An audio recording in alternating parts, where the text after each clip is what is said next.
नमस्कार मेरे प्यारे विद्यार्थियों, मैं डॉक्टर अनिल कुमार सिंह काशी हिंदू विश्वविद्यालय में पर्यटन प्रबंध विषय का अध्यापन कार्य कर रहा हूं। मैं आप लोगों के बीच में स्वयं पोर्टल पे basics of tourism and hospitality industry के नाम से एक कोर्स लेके आया हूं, जिसमें आज हम सब डिस्कस करेंगे इसका मॉड्यूल 3 का लेक्चर नंबर 3। इसका टाइटल है कंपोनेंट ऑफ टूरिज्म। पर्यटन के घटक, पर्यटन के अवयव क्या हैं, इस पे हम चर्चा करेंगे। आधे घंटे में जो हम लोग चर्चा करेंगे, इसमें 5 इयर्स ऑफ टूरिज्म जो बहुत ही इम्पोर्टेंट है, जिसमें अट्रैक्शन, जो पर्यटन में आकर्षण की क्या भूमिका है, एकोमोडेशन, एसेसिबिलिटी, एक्टिविटीज़ और एम्यूनिटीज, ये पांचों ए का क्या पर्यटन के क्षेत्र में इम्पोर्टेंस है। तो हम चलिए शुरू करते हैं इसको।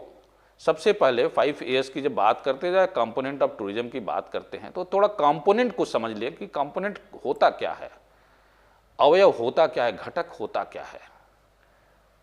तो किसी भी चीज़ के अवयव को जब हम समझना चलते हैं, तो इसका मतलब कि वो टूरिज्म का कंपोनेंट, यानी कि टूरिज्म के अंग कौन कौन से हैं, उनके घटक कौन कौन से हैं, उनके पिलर कौन कौन से हैं जिस पे टूरिज्म टिका हुआ है, तो उस पिलर की बात करते हैं।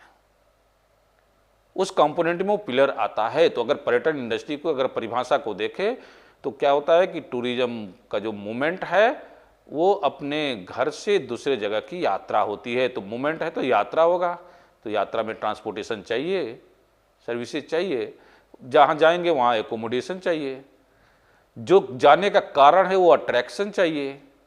तो ये जो चीज़ें हैं ना, जो इसके कारण मूव कर रहा है, तो ये इसके इम्पॉर्टेंट घटक बन जाते हैं।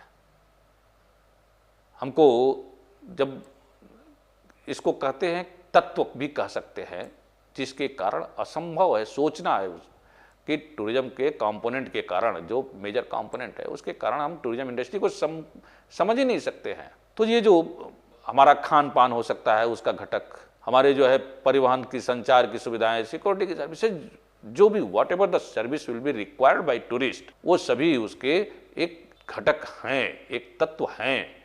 उनके कारण जो है वो टिका हुआ है, वो इंडस्ट्री में महत्वपूर्ण उसकी भूमिका होती है। तो 5 इयर्स की जब बात करते हैं टूरिज्म में, इस 5 इयर्स में अट्रैक्शन होता है यानी कि आकर्षण, एकोमोडेशन है यानी आवास की व्यवस्था, और एसेसिबिलिटी है यानी कि सुलभता क्या है, एक्टिविटीज है, गतिविधियां क्या है, और एम्यूनिटीज है यानी सुविधाएं क्या है। मैं इनके बारे में, एक एक के बारे में आपको विस्तृत बताता हूं। तो सबसे पहले हम बात करेंगे अट्रैक्शन की। तो अट्रैक्शन की जब बात करते हैं, तो टूरिज्म इंडस्ट्री में अट्रैक्शन की महत्वपूर्ण भूमिका है। मतलब टूरिज्म का जो मूवमेंट का कारण होता है वो अट्रैक्शन ही है। Tourist, why people are going one place to another place, why tourist are moving from residential place to non residential place, वो अपने घर से दूसरे जगह की यात्रा क्यों करता है। तो हम आते हैं कि अट्रैक्शन के कारण, आकर्षण के कारण। तो आकर्षण एक महत्वपूर्ण कंपोनेंट है टूरिज्म इंडस्ट्री का। तो ये जो कंपोनेंट है ना, इसकी महत्ता क्या है, अब वो आकर्षण क्या हो सकता है। तो आकर्षण की जब बात करते हैं तो देखते हैं कि हम, ये नेचुरल हो सकता है, प्राकृतिक, प्रकृति जनित आकर्षण। तो जितने भी प्रकृति प्रेमी पर्यटन की यात्रा करते हैं, वो सब प्राकृतिक आकर्षण के कारण ही वो मूव करते हैं। तो प्राकृतिक आकर्षण में भारत तो बहुत समृद्ध है। मैंने पिछले एक स्लाइड में बताया था कि भारत का जो, अगर हम स्ट्रक्चर देखें, तो भारत एक तरफ जो है हिमालयन माउंटेन, जो 3 रेंज में जिसकी श्रृंखलाएं फैली हुई हैं, लोअर हिमालयन, मिडिल हिमालयन, अपर हिमालयन, ये नेचुरल लवर के लिए जो डिफरेंट टाइप के जो नेचुरल लवर हैं उनके लिए भी एक बहुत मेजर रिसोर्स है ये। तो हिमालयन रीजन जो है एक बहुत बड़ा रिसोर्स है, चाहे वो किसी को फॉरेस्ट एरिया, जंगल एरिया, उसको तीनों रेंज में अगर जाएंगे तो देखेंगे बर्फीला तो अपर हिमालयन में मिलता है, मिडिल हिमालयन में फ्लोरा एंड फौना अलग है, लोअर हिमालयन में अलग है, और वहाँ पे अनेक धार्मिक केंद्र, तो प्रकृति के साथ धार्मिक यात्रा भी। तो नेचर जो है कि प्रकृति का जो महत्वपूर्ण भूमिका है आकर्षण की पूर्ति में, जो टूरिज्म का एक मेजर कंपोनेंट है। वहीं पे कल्चर, तो भारत तो समृद्ध है, कोस कोस पे पानी बदले चार कोस पे वाणी, और भारत की जो कल्चरल डाइवर्सिफिकेशन है वो इतनी इन रिचनेस पूरे दुनिया में किसी के पास इतनी धनाढ्य संस्कृति नहीं है, कोई भी देश इस तरह की संस्कृति नहीं रखता है। भारत में अगर आप जाइए, हर प्रदेश के अलग भाषा बोली अलग हो जाती है, लेकिन सब एक हैं, चाहे भाषा अलग हो, बोली अलग हो, सांस्कृतिक रूप से सभी इस भारत के अंग हैं, सदस्य हैं। सांस्कृतिक एकता भारत को बहुत मजबूती के साथ जोड़ी रहती है। तो सांस्कृतिक एकता को जोड़ने का जो कारण है वो संस्कृति है, कल्चर है। हिस्टोरिकल, ऐतिहासिक चीजें, जैसे कोई स्मारक हो, खंडहर हो, संग्रहालय हो, ये सभी पर्यटन के एक आकर्षण के महत्वपूर्ण कारण है टूरिस्ट को मूवमेंट के। मैं गुजरात की यात्रा पे गया था तो लोगों ने बताया धौलावीरा के बारे में कि बहुत पुराना, मैं पढ़ा भी था पहले, मुझे रहा नहीं गया और गया मैं धौलावीरा, देखा वहाँ की संस्कृति, वहाँ की जो ऐतिहासिक जो धरोहर थी उसको म्यूजियम में देखा, और कितना आनंद की अनुभूति कि भारत का कितनी समृद्ध संस्कृति थी, समृद्ध संस्कृति के साथ साथ समृद्ध व्यवस्था थी उतने पुराने समय में भी। हड़प्पा मोहनजोदड़ो को देखते हैं, अक्सर मैं नालंदा जाया करता हूँ, वहाँ के खंडहर, हमारी जो विश्वविद्यालय की संस्कृति, शिक्षा का जो समृद्धि था, उसको आज भी वहाँ की एक एक ईंटें जो है जवाब देती रहती है। मैन मेड जो आकर्षण है, मानव निर्मित, जैसे थीम पार्क है, रिजॉर्ट्स वगैरह हैं, बहुत सारे मैन मेड आकर्षण की चीज़ें पर्यटकों को आकर्षित करती हैं, जो टूरिज्म का एक इम्पॉर्टेंट कंपोनेंट बनते हैं। अभी मुकेश अंबानी के पुत्र ने जो है वो वनतारा जो जामनगर के पास बनाया है, अभी प्रधानमंत्री मोदी जी भी गए थे वहाँ पे, वाइल्ड लाइफ के प्रोटेक्शन का वो इतना बड़ा सेंटर, प्रिजर्वेशन एंड प्रोटेक्शन के लिए, और उस सेंटर को इतना अच्छे तरीके से डेवलप किया है अनंत अंबानी जी ने कि कितना सुंदर वो पर्यटक आने वाले समय में वो एक मेजर डेस्टिनेशन हो सकता है टूरिज्म का, आज ही है।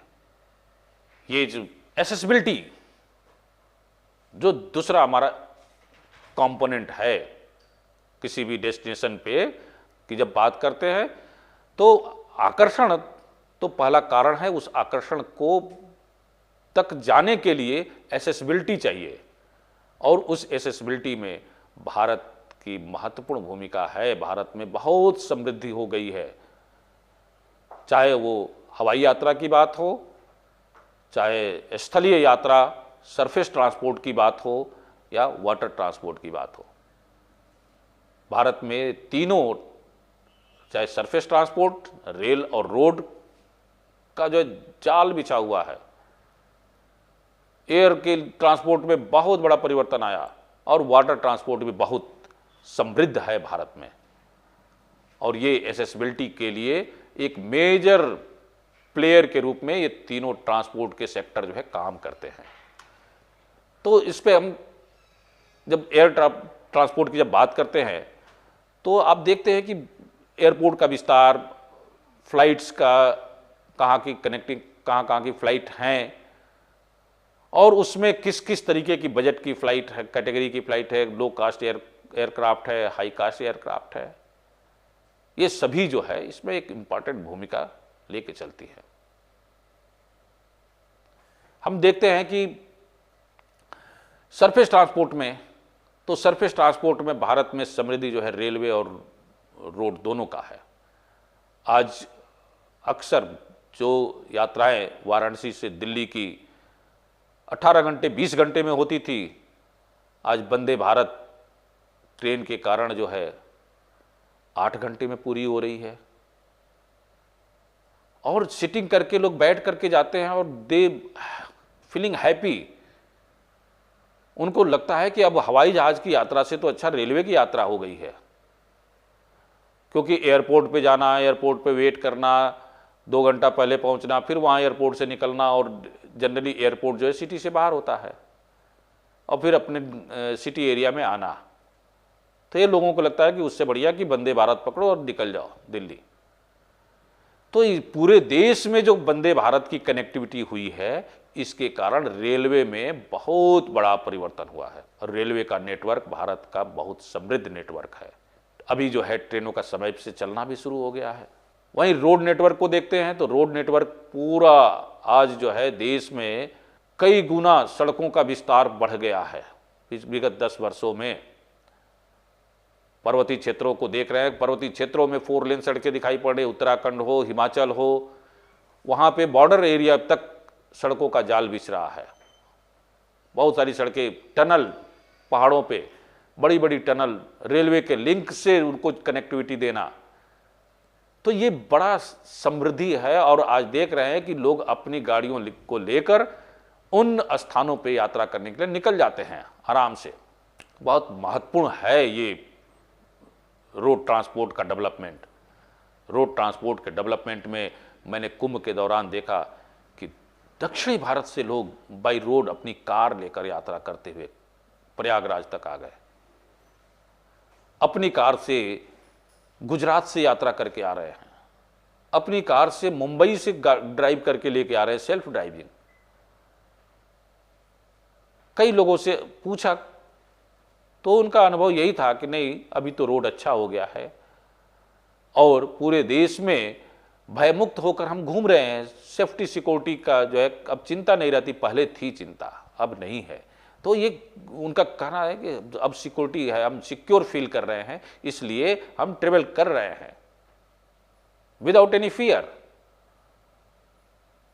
तो ये इंफ्रास्ट्रक्चर जो है, जो रोड नेटवर्क का इंफ्रास्ट्रक्चर बढ़ा है पूरे देश में, उससे पर्यटन की जो है बहुत बड़ी एक्सेसिबिलिटी के सेक्टर में जो इसकी एक इम्पॉर्टेंट कंपोनेंट है, उसमें बहुत बड़ी समृद्धि प्राप्त हुई है।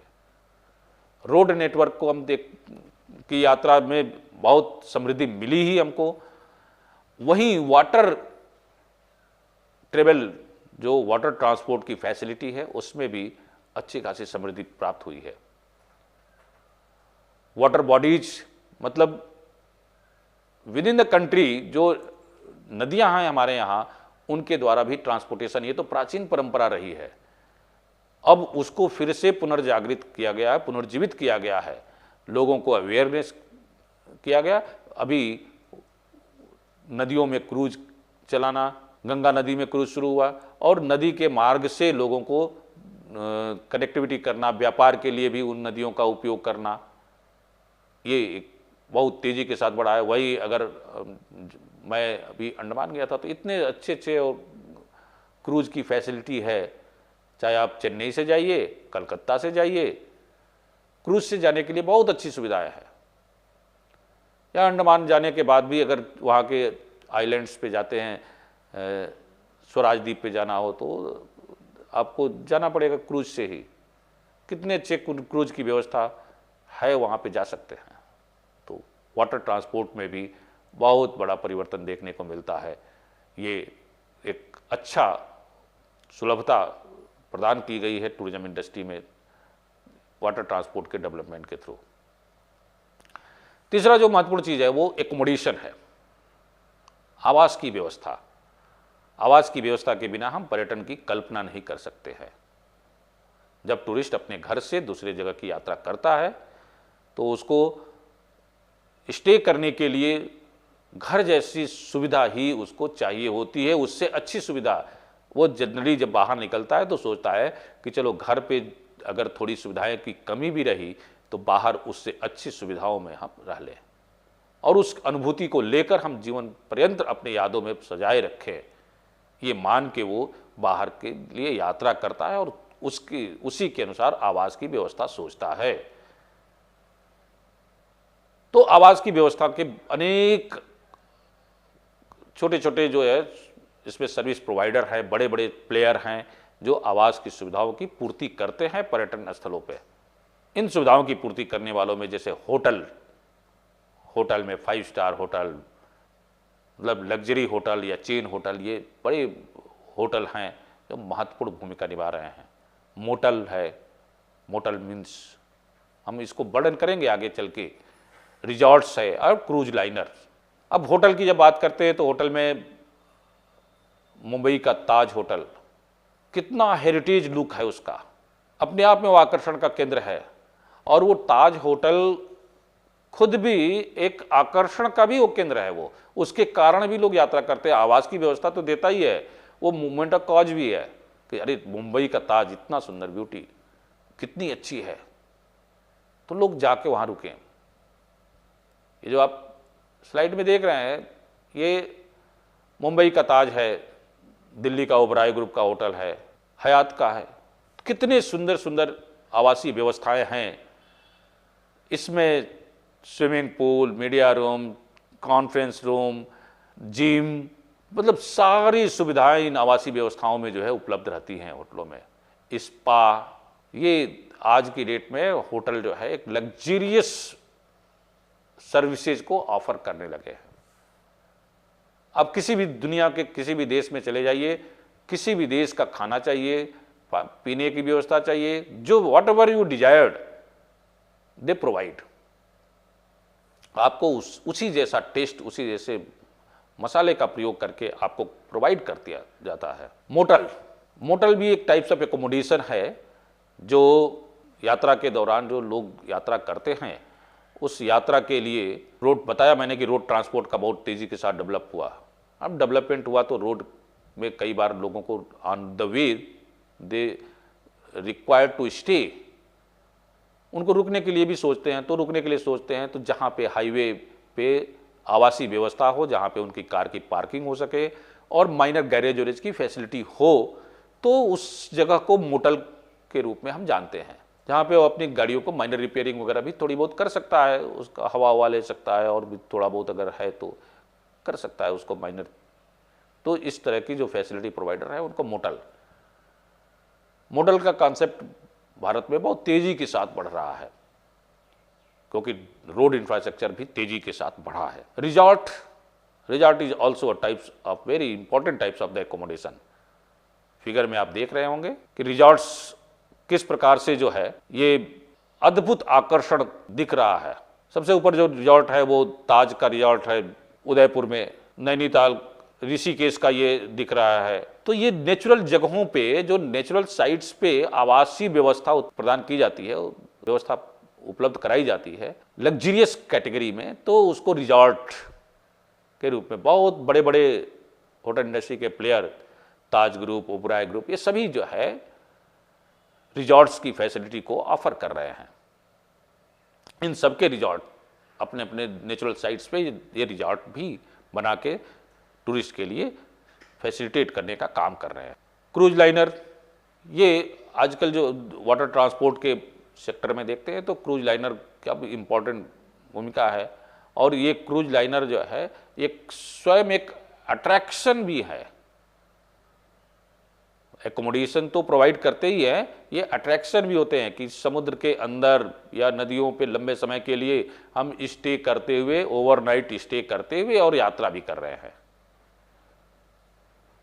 तो ये जो है एक अच्छी व्यवस्था और अच्छा आकर्षण, अच्छी सुविधा टूरिस्ट के लिए क्रूज लाइनर के द्वारा जो है मिलती जा रही है। तो ये अकोमोडेशन के कुछ इंपॉर्टेंट पार्ट है। उसके अलावा बहुत सारे होटल, अभी धर्मशाला है, बेंगलो है, गेस्ट हाउस है, अपार्टमेंट होटल है, तो बहुत सारे एस्पेक्ट हैं आवासीय व्यवस्था के। उसके बाद फ्लोटल भी है, हाउस बोट है, ये सभी आवासीय व्यवस्थाएं टूरिस्ट को आवास की सुविधाएं प्रदान करती है। और उनके साथ साथ जैसे फ्लोटल या हाउस बोट, ये स्वयं में एक आकर्षण का भी केंद्र होते हैं। Generally people are traveling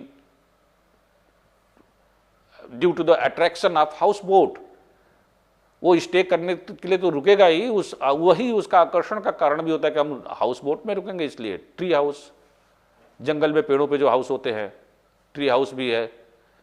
तो ये आकर्षण के प्रमुख जो है कुछ केंद्र हैं, वो एकोमोडेशन जो प्रोवाइड करते हैं।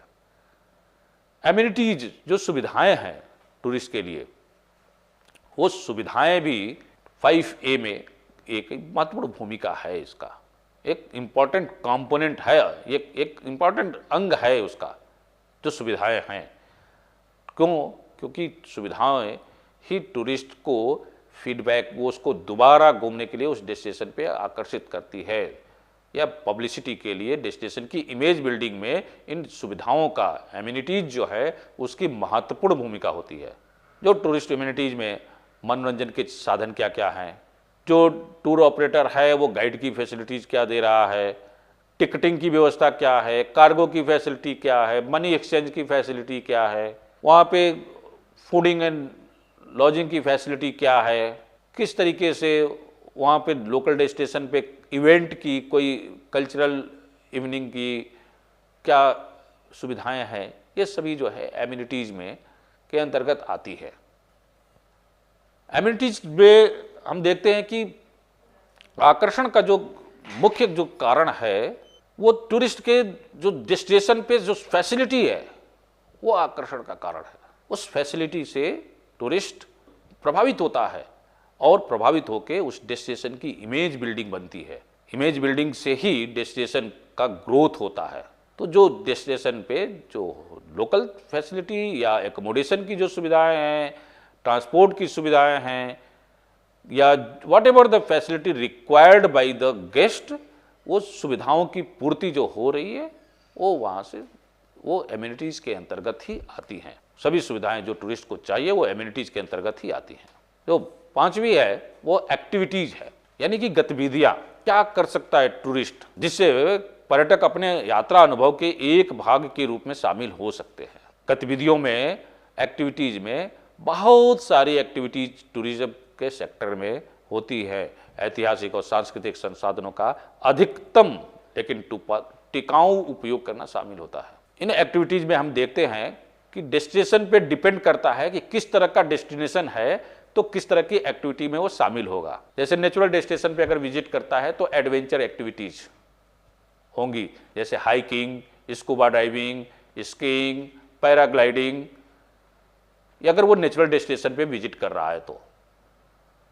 वहीं अगर कल्चरल डेस्टिनेशन पे, कल्चरल डेस्टिनेशन पे जा रहा है, हिस्टोरिकल डेस्टिनेशन पे जा रहा है, तो वहाँ पे किसी स्थानीय जो परंपराएं हैं, संस्कृति है, उसमें पार्टिसिपेट करता है, फेयर एंड फेस्टिवल में पार्टिसिपेट करता है, उसको विजुअलाइज करता है, देखता है, कल्चरल जो इवेंट होते हैं उसका अनुभूति लेता है उसको देखने का। तो ये सांस्कृतिक इमर्शन में जो स्थानीय परंपराएं हैं उससे वो अपने आप को कनेक्ट करता है। टूरिज्म इंडस्ट्री में गतिविधि यानी कि एक्टिविटी डेस्टिनेशन के हिसाब से मैंने बताया चेंज हुआ। अगर वहीं वो रिलैक्सेशन के लिए उसकी जर्नी है, फुर्सत के लिए, छुट्टी बिताने के लिए निकला है, तो किसी बीच पे जाएगा, कहीं स्पा वगैरह के लिए, वो मेडिसिनल बाथ के लिए सोचता है, या एंजॉइंग सीनिंग ब्यूटी, बोटिंग, या कोई ऐसे डेस्टिनेशन पे, अगर किसी जॉइंट ऐसा डेस्टिनेशन जहाँ पे 3 जनरेशन भी साथ में है, तो वो रिलीजियस डेस्टिनेशन को चूज करता है कि धार्मिक जगह कि सबके लिए वहाँ पे ऐसी जगह, जैसे वाराणसी है, मैंने एक बार जिक्र किया था कि वाराणसी 3 जनरेशन को सेटिस्फाई कर सकता है। यंग के लिए भी है, बच्चों के लिए भी है, बच्चे भी यहाँ प्रसन्न हो सकते हैं और बूढ़े भी यहाँ पे। Spiritual tourism, religious tourism, faith tourism, उसके बाद जो है थोड़ा यंग जनरेशन के लिए भी डेस्टिनेशन है, बोटिंग है, गंगा है, आसपास के जो डेस्टिनेशन है, सारनाथ है, या जो सराउंडिंग एरिया में जो डेस्टिनेशन है, नेचुरल ब्यूटी है वाराणसी के, वो भी आकर्षण कर सकती है। तो रिलैक्सेशन के लिए अगर इस तरह का है, रिलैक्सेशन के लिए हिल एरिया में कोई जा रहा है, माउंटेन एरिया में जा रहा है, डेजर्ट एरिया में जा रहा है, तो डेजर्ट टूरिज्म, माउंटेन टूरिज्म, ये सभी जो है रिलैक्सेशन की जगह है, वहाँ पे आनंद की अनुभूति करते हैं लोग। इवेंट की भी महत्वपूर्ण भूमिका होती है। जैसे कोई फेस्टिवल है, म्यूजिक फेस्टिवल, अभी गंगा महोत्सव होता है वाराणसी में, देव दीपावली होती है, देव दीपावली पे लाखों की संख्या में टूरिस्ट आते हैं और पहले से ही एक देव दीपावली बीती नहीं कि अगले देव दीपावली के लिए लोग बुकिंग के लिए तैयार हो जाते हैं। बोट एक खाली नहीं मिलती, मतलब ओवर क्राउडिंग हो जाती है। टूरिज्म का जो है ओवर क्राउडिंग के कारण जो है मतलब घाट पे पैदल चलना मुश्किल हो जाता है। गंगा घाटों पे दिए जलाए जाते हैं उस देव दीपावली पे, और उस देव दीपावली के दिन ऐसा माना जाता है कि देवता भी जो है आकाश से इस काशी में आके उसका आनंद लेते हैं उस देव दीपावली का। बाथिंग फेस्टिवल बहुत सारे हैं, उसका जो है इवेंट, जैसे मकर संक्रांति है, गंगा दशहरा है, या इस तरह के बहुत सारे, कुंभ भी हुआ। तो ये इवेंट जो है ये एक्टिविटीज में उसके शामिल हो जाती है। टूरिस्ट घूमने निकला और कोई इवनिंग इवेंट, कोई प्रत्येक दिन लाइट एंड साउंड शो है, वो एक तरह का इवेंट है, तो उस लाइट एंड साउंड शो के कारण वो आकर्षित है। धार्मिक समारोह, अंतर्राष्ट्रीय सम्मेलनों में भाग लेना, ये उसकी जो है इंपॉर्टेंट गतिविधियों में जो है शामिल रहती है। टूरिस्ट का जो एक्टिविटीज डेस्टिनेशन पे है उसकी महत्वपूर्ण भूमिका होती है। मैं आपको बता दूं कि एक्टिविटीज मतलब जो डेस्टिनेशन पे टूरिस्ट किसी भी डेस्टिनेशन पे जाता है, उस जगह पे जो उसको एक्स्ट्रा एक्टिविटी जितने आप दे सकते हो, जैसे वाराणसी में आया तो उसको क्या है, सुबह बनारस, फिर शाम को गंगा आरती, दोनों टाइम गंगा में कैसे जुड़ा हुआ उसको साइट सीन है। सुबह बनारस में सनराइजिंग बनारस का जो देखता है वो गंगा के किनारे, और उसके बाद बोटिंग का आनंद लेता है, गंगा में बाथिंग का आनंद ले सकता है अगर उसको फेथ है तो। International traveller also taking bath in the Ganga river, वहाँ पे बोटिंग का खूब आनंद लेते हैं। सुबह सुबह आप चले जाइए बोट से सुबह बनारस का, और सुबह बनारस पे तो बनारस में एक इवेंट भी होता है, वो एक सुबह बनारस के नाम से, वहाँ पे हवन पूजन, तो जो डोमेस्टिक ट्रेवलर हैं उसका एंजॉय करते हैं, और मॉर्निंग में सूर्योदय से पहले वो वहाँ पहुँच के उसकी आनंद की अनुभूति लेते हैं, उस डेस्टिनेशन का एंजॉय करते हैं। उसके अलावा शाम के समय में भी वो बोटिंग करना, शाम के समय सूर्य ढलने के बाद गंगा आरती होती है, तो गंगा आरती एक इवेंट उनको आकर्षित करता है बनारस में। इस प्रकार से हर सभी डेस्टिनेशन पे इस तरह की एक्टिविटी होती है। डेस्टिनेशन की अलग अपनी एक एक्टिविटी, वहाँ की क्रियाकलाप। अभी आप चले जाइए चित्तौड़गढ़, तो वहाँ पे लाइट एंड साउंड शो होता है। ग्वालियर चले जाइए, लाइट एंड साउंड शो होता है। तो जो चित्तौड़ का लाइट एंड साउंड शो है वो रात को होता है, रात को मतलब शाम के समय अंधेरा होने के बाद वो चित्तौड़ के किले में लाइट एंड साउंड शो को देखने के लिए लोग वेट करते हैं, और बहुत सारे टूरिस्ट उसके कारण ओवरनाइट स्टे करते हैं। इसके कारण चित्तौड़ में नाइट स्टे बढ़ता है। वाराणसी में, सारनाथ में ओवरनाइट स्टे हो रहा है, वाराणसी में भी जो है ओवरनाइट स्टे बढ़ रहा है, तो इसका जो है एक इम्पॉर्टेंट रोल है। इसलिए टूरिज्म इंडस्ट्री में ये जो 5A है, इसकी महत्वपूर्ण भूमिका है। एक मेजर कंपोनेंट के रूप में टूरिज्म इंडस्ट्री को ये सपोर्ट करते हैं। इसके बिना हम इंडस्ट्री की कल्पना नहीं कर सकते हैं। आप सभी ने बड़े ध्यान से सुना, इसके लिए हम आपके प्रति आभार प्रकट करते हैं, अपनी कृतज्ञता अर्पित करते हैं। बहुत बहुत धन्यवाद, आप सभी को बहुत बहुत धन्यवाद। फिर मिलेंगे अगले लेक्चर में। धन्यवाद।